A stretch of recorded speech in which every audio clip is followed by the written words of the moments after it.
WhatsApp बीकेस, क्या हाल चाल। I hope कि तुम सब लोग बहुत ही अच्छे हो एंड अच्छा होना भी चाहिए, क्योंकि भाई हम सबको पता चल चुका है कि भाई नॉकआउट फेज में यूसीएल में हम फेस करने वाले हैं सेल्टिक को। एंड ऑफ कोर्स ड्रॉ हो चुका है, हम सबको मालूम है। एंड इस न्यूज के बाद से तो ऑफ कोर्स हम सब बहुत ही खुश हैं, क्योंकि भाई मैनचेस्टर सिटी से बेहतर तो है भाई सेल्टिक को फेस करना। एंड जिस तरीके से भाई अभी हमारा सिचुएशन है, करंट फॉर्म जा रही है, ऑफ कोर्स हम बिल्कुल भी नहीं चाह रहे थे कि भाई मैनचेस्टर सिटी को हम फेस करें। एनीवेज, जोक्स अपार्ट, पहले आते हैं भाई मेन मुद्दे पे। भाई देखो, अभी हमारा जो करंट सिचुएशन है भाई खराब है। Of course we all know भाई फेनोर्ड से हम हारे थे, सो फिर भाई सेल्टिक भी हमें हरा सकती है, ऐसा मतलब हो भी सकता है। लेकिन the main thing is second leg, जो कि भाई हमारे होम पे होने वाला है at Allianz Arena, that is the good thing for us. So मुझे लगता है कि भाई पहला लेग जो कि हम उनके होम पे जाने वाले हैं खेलने, थोड़ा बहुत ट्रिकी हो सकता है, क्योंकि वी ऑल नो सेल्टिक का जो एटमॉस्फेयर रहता है भाई क्रेजी रहता है। तो भाई थोड़ा बहुत ट्रिकी बन सकता है, लेकिन मेरे हिसाब से सेकंड लेग एज हमारे होम पे है तो भाई हम लोग मैनेज कर लेंगे, ऐसा मुझे लगता है। सो मेरे हिसाब से भाई हम तो जा रहे हैं भाई राउंड ऑफ 16 पे, एंड उधर भाई मिलने वाले हैं लिवरकूशन या फिर एटलेटिको मैड्रिड में किसी एक को भाई हमें तो मिलेगा, फेस करना पड़ेगा। सो वो तो हम बाद में सोचेंगे, पहले तो भाई सेल्टिक से निपट लेते हैं। लेकिन द मेन थिंग इज, आज की इस वीडियो का मेन टॉपिक भाई ये यूसीएल डिस्कशन नहीं है। आज के वीडियो का मेन टॉपिक है भाई जो न्यूज अभी स्पेकुलेट हो रहा है ट्रांसफर मार्केट्स में। आई होप कि तुमने सुना होगा कि भाई मैथ्यूस टेल के बाद एडम अजनव भी खुश नहीं है।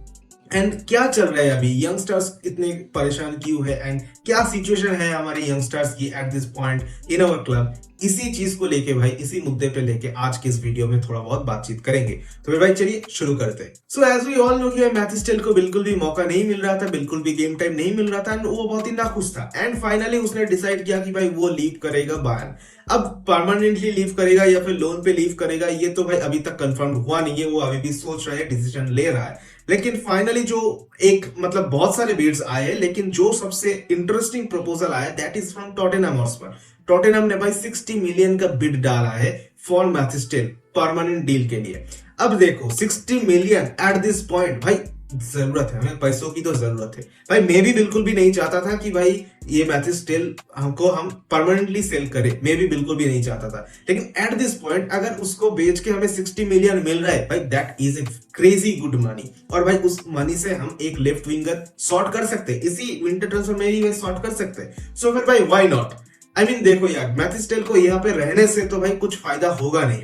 अब उसको या तो लोन पे भेजो या तो परमानेंट ट्रांसफर करो। आई प्रेफर कि भाई लोन पे भेजना चाहिए। लेकिन जब 60 मिलियन आ रहा है, उसको जाने देने से अगर 60 मिलियन आ रहा है then I am okay with it. लेकिन द थिंग इज, इधर एक कैच रहना चाहिए, दैट इज एक बाई बैक क्लॉज भाई मैंडेटरी नहीं लगाना चाहिए।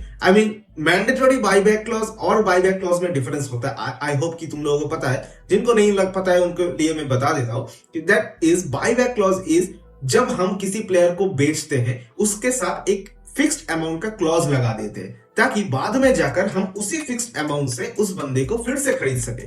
This is called a buyback clause. अब ये बायबैक क्लॉज दो तरीके का होता है, एक होता है मैंडेटरी बायबैक क्लॉज, एक होता है just normal buyback clause. Mandatory buyback clause अगर तुम लगाते हो, इसका मतलब है कि भाई एक पीरियड ऑफ टाइम के बाद आपको उस फिक्स्ड अमाउंट से उस प्लेयर को खरीदना ही पड़ेगा।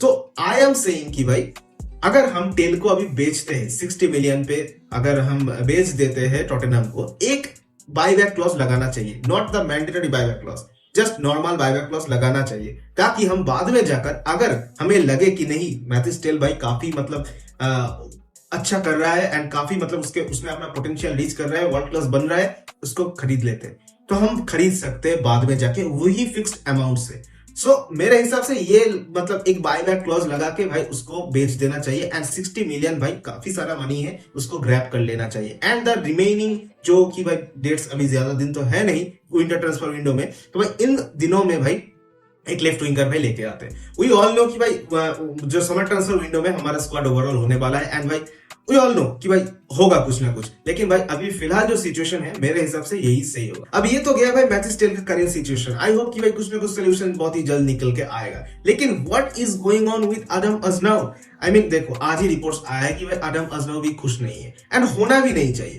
भाई देखो एडम अजनव एक ला मासिया प्लेयर है, एंड अगर वो ला मासिया में रहता अगर वो अभी भी बार्सिलोना में रहता तो भाई बंदा पक्का स्टार्टर बन चुका होता इतने दिनों में, क्योंकि भाई वी ऑल नो कि भाई बार्सिलोना ज्यादा सोचते नहीं है भाई अपने यंगस्टर्स को प्रमोट करने में, वो ज्यादा टाइम नहीं लेता है, वो बस कर देते हैं प्रमोशन। और तुम देख सकते हो कि अभी बार्सिलोना में कितने सारे यंगस्टर्स खेल रहे हैं, जैसे लमीन यमाल, पाउ कुबार्सी, मार्क कसाडो, भाई कितने सारे ऑप्शंस हैं। हमारे पास भी ऐसे क्रेजी पोटेंशियल वाले बंदे हैं, लेकिन हम प्रमोट नहीं कर रहे, हम उनको गेम टाइम नहीं दे रहे। तो फिर भाई क्यों ये लोग आएंगे बायर्न पे, क्यों ये लोग रहना चाहेंगे बायर्न पे? क्योंकि इधर तो भाई फ्यूचर नहीं दिख रहा है। अगर तुम मतलब हमारे पास्ट के कुछ सीजन्स की हालात देखोगे तो भाई तुम्हें पता चलेगा, एंजिलो स्टीलर, किनान इल्दिज, और भी बहुत सारे, मालिक टिलमैन, जोशुआ जिरक्जी, भाई बहुत सारे प्लेयर्स है, बहुत सारे यंगस्टर्स है जिनको भाई हमने बेच दिया।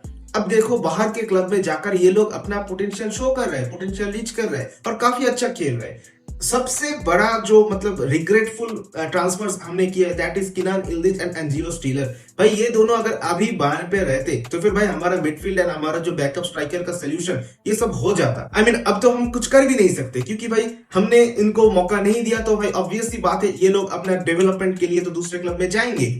अब बिल्कुल ऐसा ही कुछ सिनारियो बन रहा है भाई एडम अजनव के साथ भी। हम अजनव को भी भाई मौका नहीं दे रहे एंड भाई कहीं ना कहीं किसी टाइम के बाद भाई अजनव भी कंसीडर करेगा कि भाई बायर्न पे मेरा रुकना सही नहीं रहेगा, हम मुझे किसी दूसरे क्लब में जाना चाहिए। एंड कहीं ना कहीं वो भी कंसीडर करेगा कि भाई बायर्न को लीव करते एंड किसी दूसरे क्लब में चलते हैं। क्योंकि वी ऑल नो कि भाई हम अगर प्लेयर को मौका नहीं देंगे, हम अगर यंगस्टर्स को मौका नहीं देंगे तो भाई ये लोग क्यों रहेंगे? सिंपल सी बात है, उनके डेवलपमेंट पॉइंट ऑफ व्यू से भाई ये सही है। लेकिन व्हाट अबाउट अस? हम अगर अपने एकेडमी के बच्चे को भाई अगर ट्रस्ट नहीं करेंगे, अगर हम उनको मौका नहीं देंगे तो फिर भाई क्या फायदा?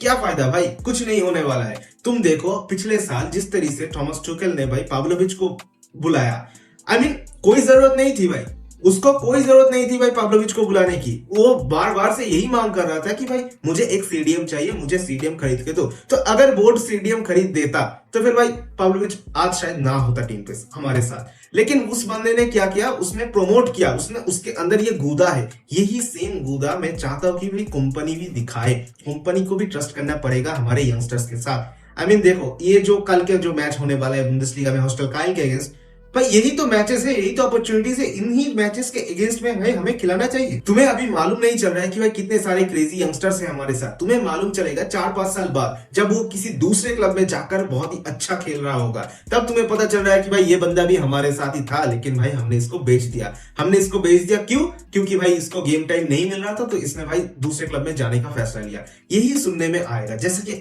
अभी के टाइम में तुम लोग सुनते हो कि भाई स्टीलर भी हमारा बंदा था, किनान इल्दिज भी हमारा बंदा था। ऐसा ही कुछ होगा, ऐसा ही कुछ सिनारियो भाई इन लोगों के साथ भी होगा। सो भाई मेरा सिंपल यही मानना है कि भाई बुंदेसलीगा में जो कि भाई लो रैंक टीम है उनके अगेंस्ट भाई हमें मौका देना चाहिए इन लोगों को। एंड भाई आई एम प्रीटी श्योर कि भाई एटलीस्ट जो हमारे मतलब डे रूट्स है, मतलब तुम बात कर लो भाई सर्ज ग्रेवरी, बात कर लो तुम किंग्सली कोमान, बात कर लो तुम साने की, गोरेस्का की, भाई इनसे बेहतर परफॉर्मेंस देगा तुम एट दिस पॉइंट। अगर तुम इस पॉइंट ऑफ टाइम की बात करो, भाई अल्फोंसो डेविस इंज्योर्ड है।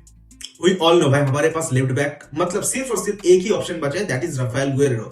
एंड मेरे हिसाब से भाई Rafael Guerreiro for the full of 90 minutes नहीं खेल सकता, वो नहीं कर पाएगा। तो why not Adam Aznou? Aznou को स्टार्ट देना चाहिए यार। मतलब I am not saying this only for Aznou, भाई हमारे जितने भी सारे यंगस्टर्स है, बहुत सारे यंगस्टर्स है, मुझे भी मतलब याद नहीं उतने सारे नाम, मतलब बहुत सारे यंगस्टर्स है भाई, उनको भी भाई खिलाना चाहिए। जावियर फर्नांडिस का नाम का एक सीडीएम है भाई, मौका देना चाहिए यार, मौका देना चाहिए, एटलीस्ट थोड़ा बहुत टेस्ट करना चाहिए। आई नो कि भाई कंपनी डरता है बहुत, मतलब यूथ प्लेयर्स पे उतना ज्यादा ट्रस्ट नहीं कर पा रहा है, बट आई होप कि भाई कंपनी को अपना काम करने दो, लेकिन बोर्ड को थोड़ा बहुत फोकस मतलब फोर्स करना चाहिए कंपनी के ऊपर।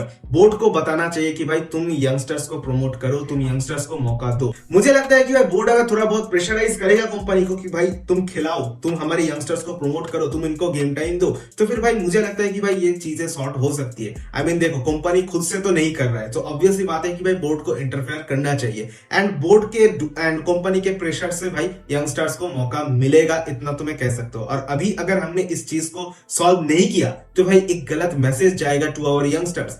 क्यों आएंगे यंगस्टर्स हमारे पास? क्योंकि भाई उन सबको तो मालूम पड़ेगा कि भाई वहां पे यंगस्टर्स डेवलपमेंट नहीं होते, उनको मौका नहीं मिलता है फर्स्ट टीम में, तो फिर क्यों आएंगे? एंड ऑल्सो जो हमारे एग्जिस्टिंग प्लेयर्स है वो भी भाई रुकना नहीं चाहेंगे, अपना कॉन्ट्रैक्ट खत्म होते ही भाई दूसरे क्लब में जाने की कोशिश करेंगे। सो ऑब्वियस सी बात है भाई, इस चीज को अभी भी मतलब कंट्रोल में है एंड अभी भी भाई सॉल्व किया जा सकता है, बातचीत करके सोल्यूशन है हमारे पास। तो फिर that is all for today guys. I hope कि भाई मेरा जो मेन मुद्दा है तुम लोगों को समझ में आया होगा। एंड ऑल्सो भाई तुम लोगों का अगर कुछ ओपिनियंस है तो भाई please share your thoughts in the comment sections. And also भाई that is all for today. तो भाई मिलते हैं भाई अगले वाचरंग पे, एंड तब तक के लिए बाय बाय, मियां सन मियां।